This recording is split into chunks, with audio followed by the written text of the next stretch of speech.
Hey y'all, it's Ari, and I just want to show you this little recipe I made for Nigerian red stew chicken. And if you like this video, make sure you like, share, comment, and subscribe. Thanks. And follow me on TikTok at Ariel Bellamy. And this is just me showing all of the ingredients that I ended up using.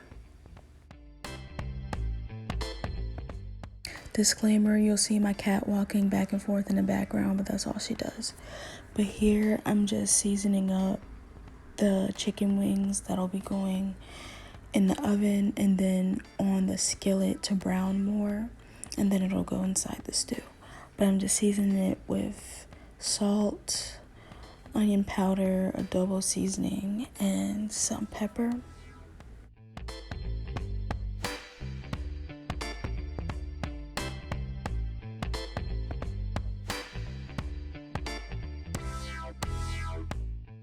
And then you'll want to flip your chicken so that you can get the seasonings that you put on the first side and put them all on the other side, just so the chicken can have the flavor that you're looking for.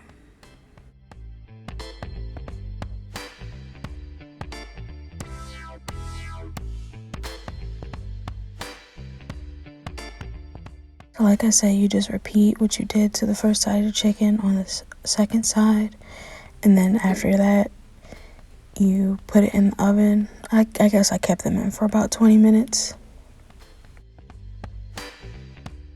Next, you'll see me putting some guajillo chili and ancho chilies inside of a pot with some water so that can heat up and all the juices will come out, and then that will go inside of the mixture along with the tomatoes and everything. I personally really like spice, so that's why I added those in there. Also, my belly is a paid actor in this video, so if you get tired of seeing her, sorry.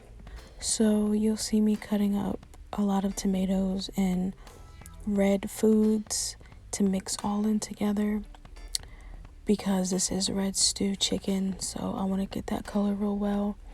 And you guys will also notice in a second that I do not have a blender, so I had to use a wood mortar that I have in pastel to mix everything that I had, well, to smash it down as much as I could before I put it on the skillet to mix and everything. And while I'm cutting up this tomato, I actually forgot to tell you guys the story behind why I decided to make this dish. So I had this best friend when I was in elementary school, like 7 or 8 years old, and she was Nigerian. Her family was Nigerian, and her mom would invite me over to have this awesome food. And I don't remember the name of the dish or anything like that. I just remember there was chicken in it. I remember it was red, and I remember it had some rice and some kind of greens in there, and it was just so spicy and so good. And I had never had anything like it. I will be 23 this summer, and I have not had this dish since I was like 7 or 8. So that is the only reason why I was so excited to try and make it, because it was such an authentic and original dish. I wanted to try and recreate it, and I was close. It didn't taste exactly how I wanted it to, because of course there's some spices and herbs and stuff that I was missing, but in my opinion I came fairly close. So it came out pretty well. But that's really the backstory as to why I decided to try and recreate this dish. Now you'll see me do exactly what I did with the tomatoes. You'll see me do the same thing with the onions, just cutting them up and then putting them in the mortar. Well, just this set of onions, I'll be doing that and smashing it up, because that mixture, like, you know how people make burrito tacos and they put onions and peppers and stuff and then they put it in a blender, so that sauce, that soup that you get at the end to dip your taco in, it has all the spices and everything. That's basically what my goal was, to smash up the tomatoes, the peppers, and the onions inside of the mortar so that they can all mix and stuff. And I do really wish I had a blender, but this mortar works just as well as a blender. our ancestors didn't have blenders back in the day, so I had to use what I had.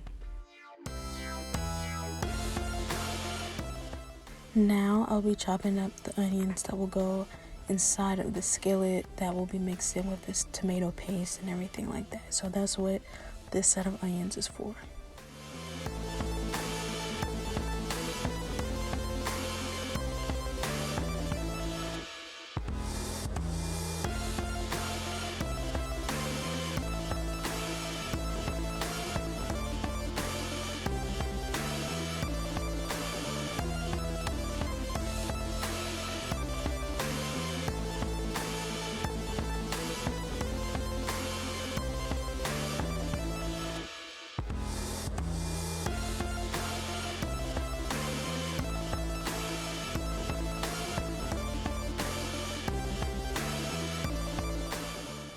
Now I'm taking up the chicken wings that we put in earlier and just flipping them so that each side gets the browning that it needs, and then it'll just go right back in the oven, for another 10 minutes or so, just to get the browning and everything else that it needs before it goes on the skillet.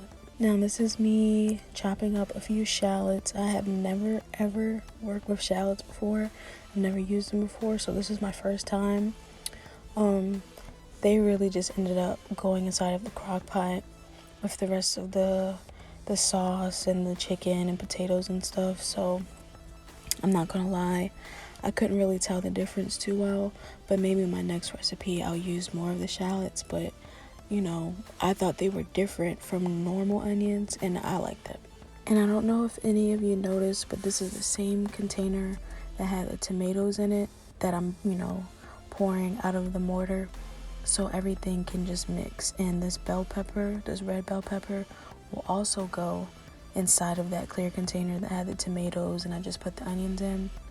After I smash it and everything with the mortar, it'll go inside of that container. And that clear container I had is originally the blender, but I don't know where the top is right now, but it was a nice place to just store everything that I needed.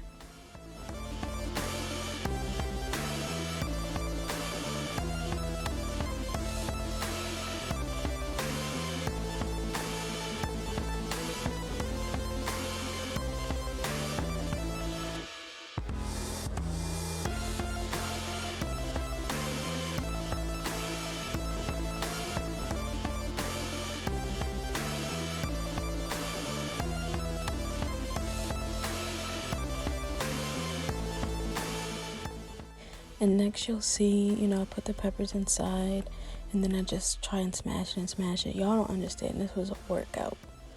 But it makes me feel a little bit more connected with the dishes that I make, because I'm not using, a blender or anything artificial to mix everything that I need. I'm using my hands for real, Yeah, I have this tool, but it's making me feel a little bit more connected with the food that I'm making, because I'm really, getting my hands into it.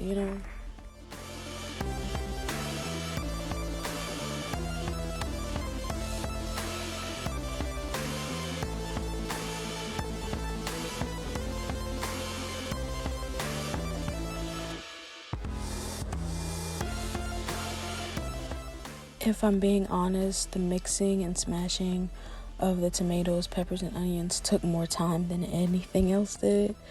So if you are, in a hurry or in a rush, you probably don't want to do that.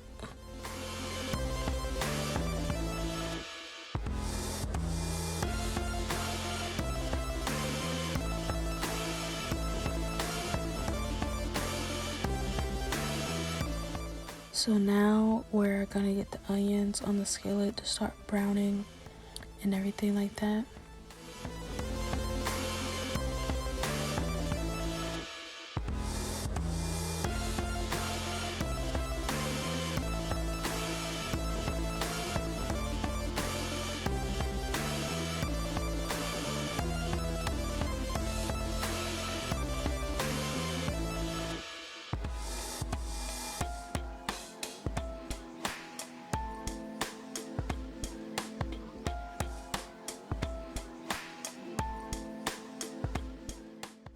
just letting the onions cook and brown and things, and that's the tomato sauce and the tomato paste that I'm gonna be opening and then, you know, sitting inside the skillet.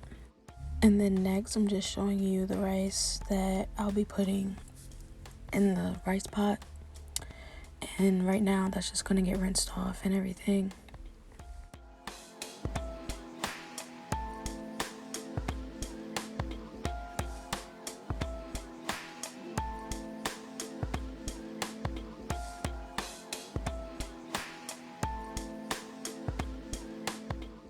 And now I'm just opening up the cans of tomato paste to pour inside of the skillet with the onions. I got like 3 cans of tomato paste and then 1 can of tomato sauce. I only used 2 cans of the paste for the big pot that I had. So I think that was enough, you know. This has nothing to do with the video, but as I'm cooking, I like to have something in my ear. So as I'm making this food, and a lot of the foods that I make, I'm watching Scandal in the background, or I just have it playing in my ear. I don't know what it is about that show. I just love it. And I love me some Shonda Rhimes and Kerry Washington. This has nothing to do with the cooking in general, but I just wanted to shout them out.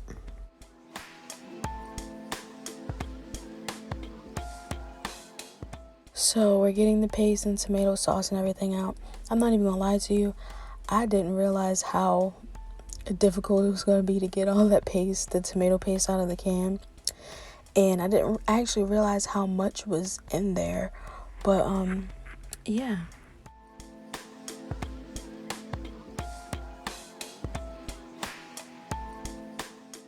And I know y'all see that little white thing above my belly button. I have no idea what that is, y'all. That is a paid actor as well. But I'm just putting the rice inside of the pot after, you know, it rinsed out a few times and things like that. It's just going to be regular plain white rice. Now that I'm watching it back, it was probably a piece of rice, but I feel like it was on there before I grabbed the rice. I don't know. So now we're seasoning up the paste with some brown gravy, some curry seasonings. I saw some pepper in there, some garlic or onion powder, and I know I put some Tony Chachere's in as well. I also put some adobo seasonings in there, some cumin, and some beef bouillon. I know you're probably like, well, why is she putting in beef bouillon seasoning when she's making red chicken stew? And it's only because I feel like the beef bouillon has a little more flavor than the chicken bouillon, in my opinion.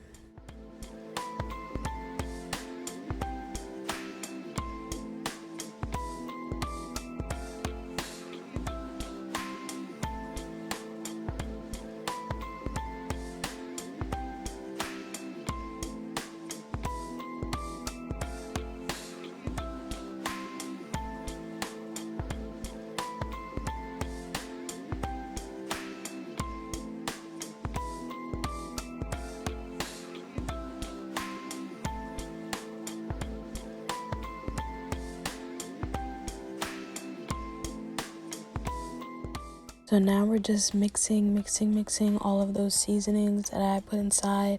And I saw a recipe that added flour, so that's why I added some flour here to make it somewhat like a roux, so it can be like gravy like. But I didn't really add enough to make it like gravy because it was going to overflow. But it still came out pretty tasty. I'm still doing my best working with flour, so I just, you know, didn't want to add too much in there.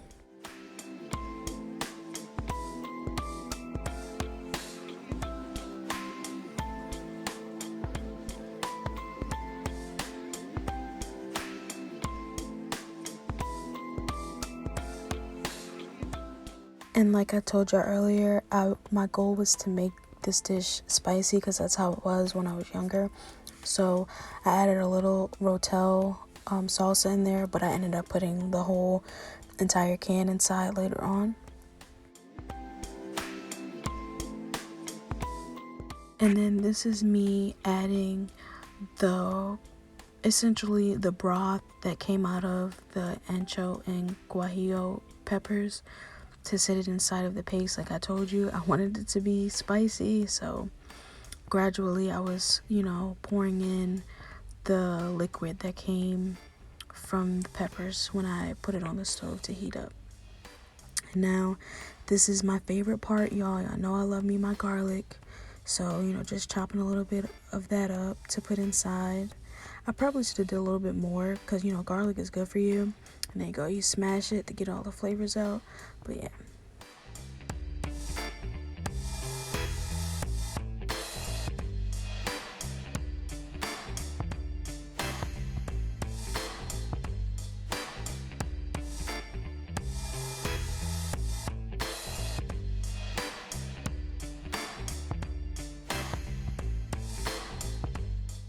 Now, this is the part where I feel like I winged it a little bit. I don't 100% remember if the dish that I had when I was younger, if it had potatoes in the recipe, but I like potatoes, and my goal was to also eat this with my hand, like a traditional African dish. So that's why you see me cutting up potatoes here.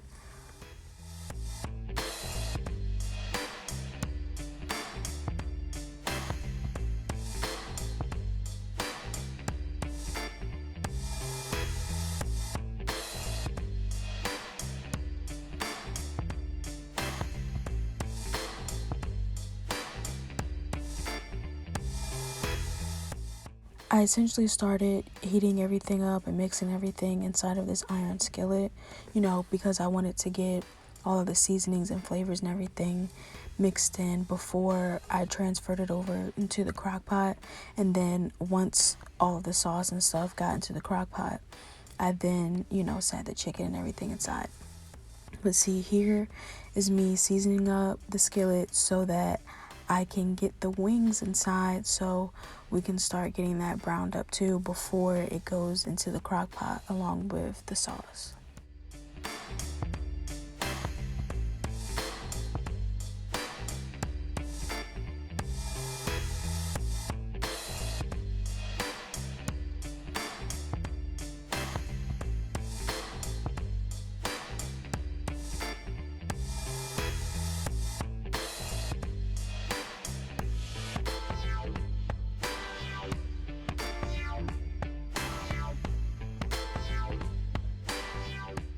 So the wings are, they're not 100% cooked just yet, but, they're browning more on the skillet.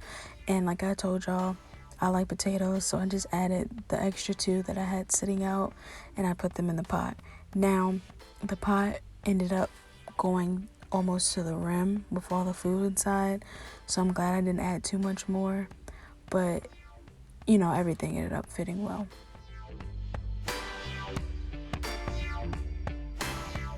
Don't come for me, y'all. I don't have a lid for my skillet, so I just had to improvise.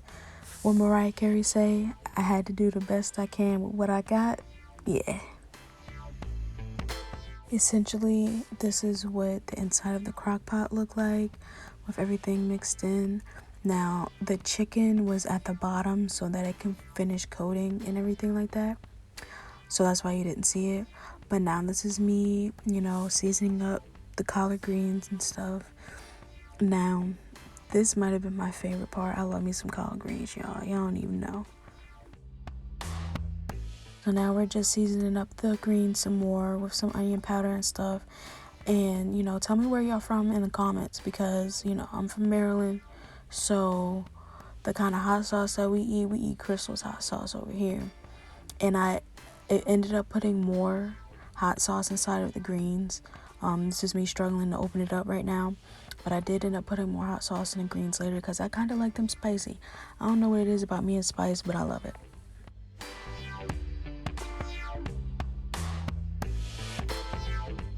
Just adding a little Tony Chachere's and some garlic powder in the inside and the collard greens to enhance the flavor some more. I think, and that's also some cumin. I think I ended up putting some garlic in there as well.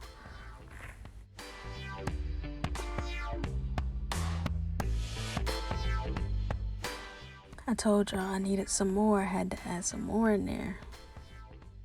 Forgot to mention, I also added a habanero pepper into the stew. But this is ultimately what the plate ended up looking like. It came out really, really well, you guys. It was really tasty. This was my first attempt at making red stew chicken, and I hope you guys enjoyed. Make sure you like, share, comment, and subscribe. See ya.